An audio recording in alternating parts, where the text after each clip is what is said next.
There's this one skill we all think we've totally mastered. We do it every day. But what if I told you we're actually losing it?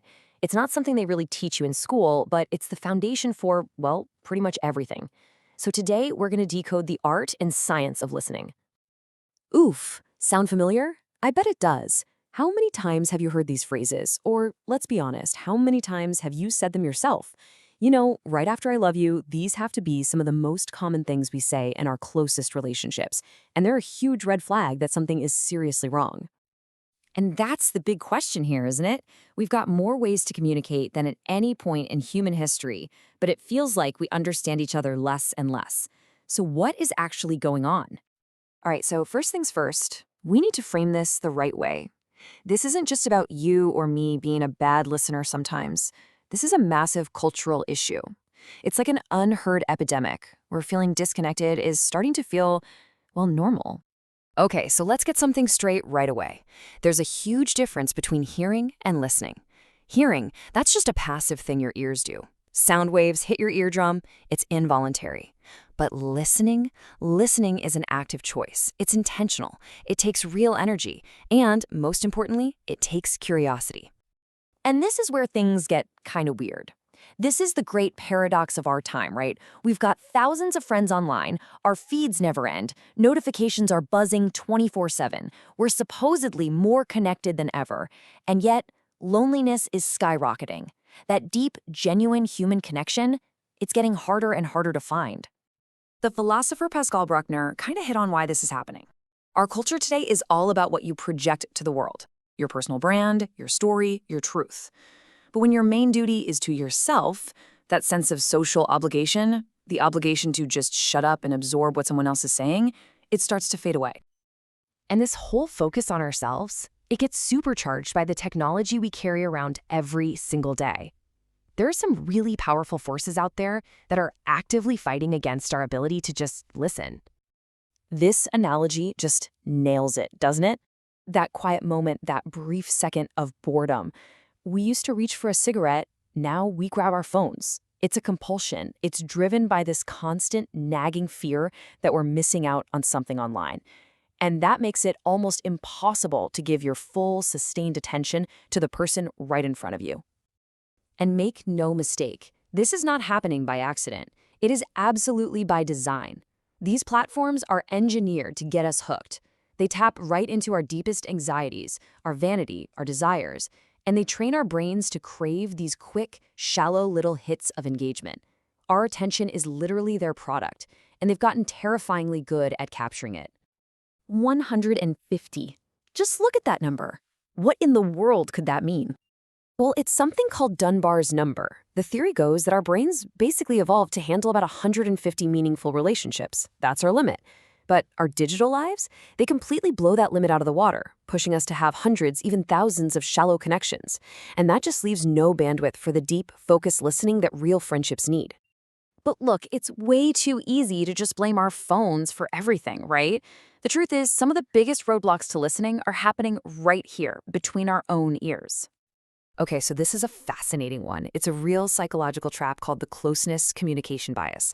It's this idea that because we know our partners or our best friends so well, we think we know what they're going to say. We can finish their sentences. But that assumption is a killer. It makes us stop actually listening and start just assuming. And we miss so much.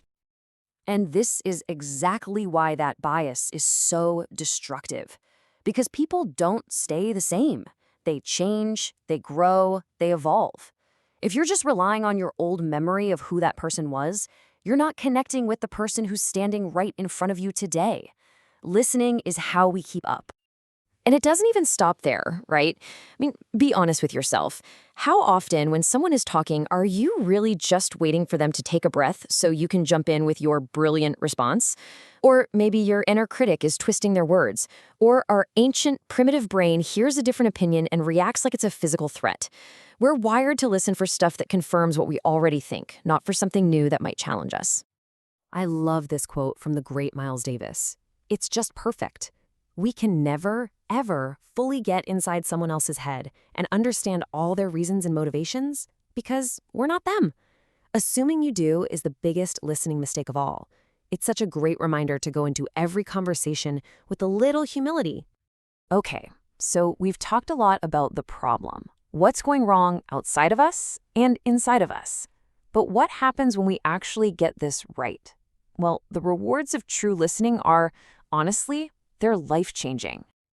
So for this, let's look at a pretty amazing real-world example from one of the most data-obsessed companies on Earth. Back in 2012, Google started this massive study called Project Aristotle. They spent millions of dollars trying to figure out the secret to building the perfect team. They looked at everything. And after all that digging, all that data, the answer wasn't about hiring a bunch of geniuses and putting them in a room. It was all about how the team behaved. Two things consistently popped up in all the best teams.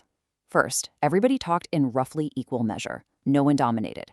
And second, the team members were really good at reading each other, at sensing how others were feeling. So what was the secret sauce? What was the billion-dollar answer Google found? It's almost shockingly simple. The best teams were the best listeners. They created this thing called psychological safety, basically a space where everyone felt safe enough to speak up because they knew they would actually be heard. And this just gets to the absolute core of it, doesn't it? Thoreau nailed a deep, fundamental human truth here.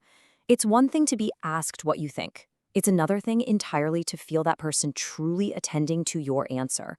It's one of the most powerful forms of respect we can give or receive.